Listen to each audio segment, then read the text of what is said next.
Hi! Welcome to my vlog.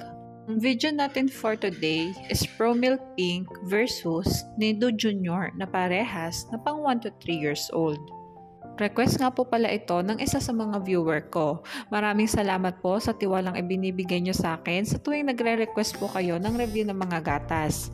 And pasensya na po sa ibang mga naunang nag-request dahil wala pa po akong nutrition facts ng mga gatas na nire-request nyo, pero gagawin ko po ng paraan na makakuha nun. Magbe-base nga po pala ako sa nutrition facts ng dalawang gatas na ito. At ang measurement na pagbabasihan is yung 100 grams of powder. Okay, simulan na natin. Sa protein, carbohydrate, lactose, dietary fiber, and arachidonic acid, lamang ang Promil. Ngunit walang naka-indicate sa nutrition facts nito na sugars. Samantalang lamang naman ng Nido sa energy, sugars, fat, linoleic acid, linolenic acid, and DHA. Ngunit wala itong arachidonic acid and dietary fiber.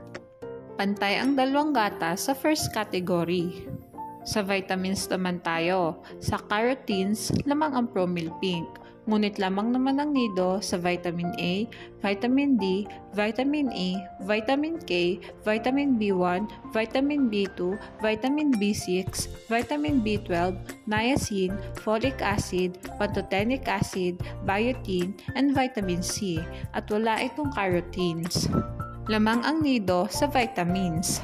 Sa minerals naman tayo, lamang ang Promil sa manganese, copper, and iodine. Samantalang lamang naman ang Nido sa calcium, phosphorus, magnesium, iron, zinc, sodium, potassium, chloride, and selenium. Ngunit wala itong manganese and copper. Lamang ang Nido sa minerals. Sa other nutrients naman tayo, ang Promil ay may nucleotides, lutein, at choline na wala ang Nido. At ang Nido ay may probiotics na wala naman ang Promil. Lamang ang Promil sa other nutrients. Magtungo naman tayo sa price na kinuha ko sa Lazada. Paalala guys, pwedeng mag-iba yung presyo ng dalawang gatas na ito depende kung saan store nyo sila titingnan. At mas mahal nga ang Promil compare kay Nido Junior ng 1,095 pesos.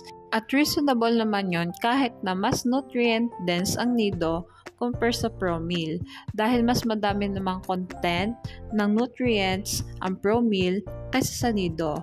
Ito ay yung oligosaccharides, arachidonic acid, carotenes, manganese, copper, nucleotides, lutein, and choline. Bale, ito na yung summary ng vlog ko today. Sa first category, tayo ang dalawang gatas. Sa vitamins and minerals, lamang ang Nido. Sa other nutrients, lamang ang Promil. At mas affordable din ang Nido. Ngunit laging tatandaan, sa pagpili ng gatas, pumili ng gatas na hiyang sa bata. Mahalagang paalala, breast milk is the best milk for babies. Okay, hanggang dito na lang ang vlog ko. Thanks for watching. Please like and subscribe for more videos.